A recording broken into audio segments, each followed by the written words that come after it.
नमस्कार मित्रों, fathers day special series में पुनः आपका स्वागत है।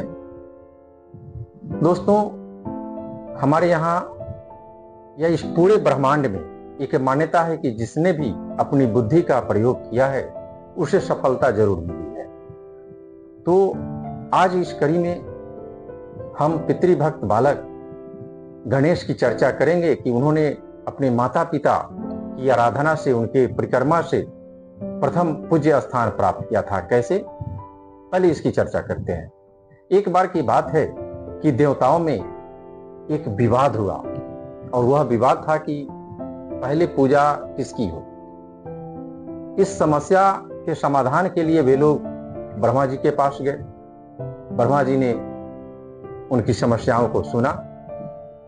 उसके तुरंत बाद जब समस्या पर चर्चा हो रही थी तो नारद मुनि आ गए।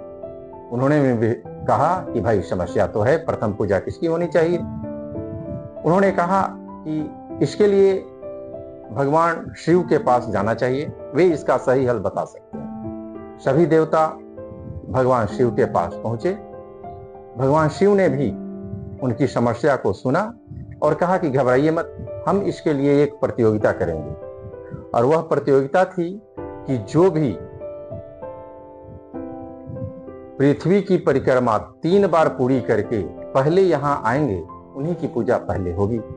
सभी देवता अपने अपने सवारी पे आरूढ़ होकर पृथ्वी की ओर चल पड़े। किसी की सवारी मोर, किसी का हंस, किसी का शेर, किसी का कोई एकदम फास्ट ट्रैक पे चलने वाले सवारी थे सबके पास। लेकिन गणेश जी की सवारी तो थी चूहा। वे कैसे तेज चलते। उन्होंने तेज दौड़ने के बजाय अपने मन में एक संकल्प लिया, यहाँ तो मेरे माता पिता हैं और इनका स्थान किसी भी देवी देवता से ऊंचा है। तो उन्होंने भगवान शिव और माता पार्वती की 7 बार परिक्रमा पूरी कर ली और वहीं पे हाथ जोड़कर खड़े हो गए।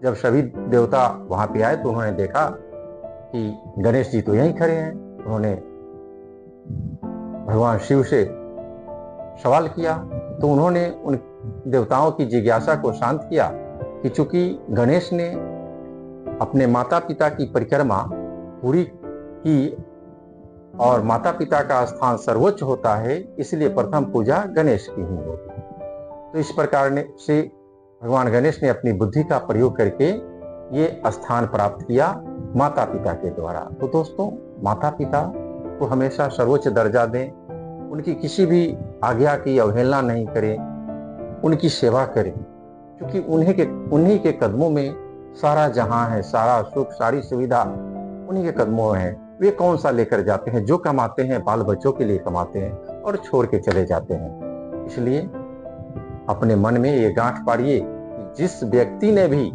माता पिता की अवहेलना की है उसका भला नहीं हुआ है। दोस्तों, भला नहीं हुआ है।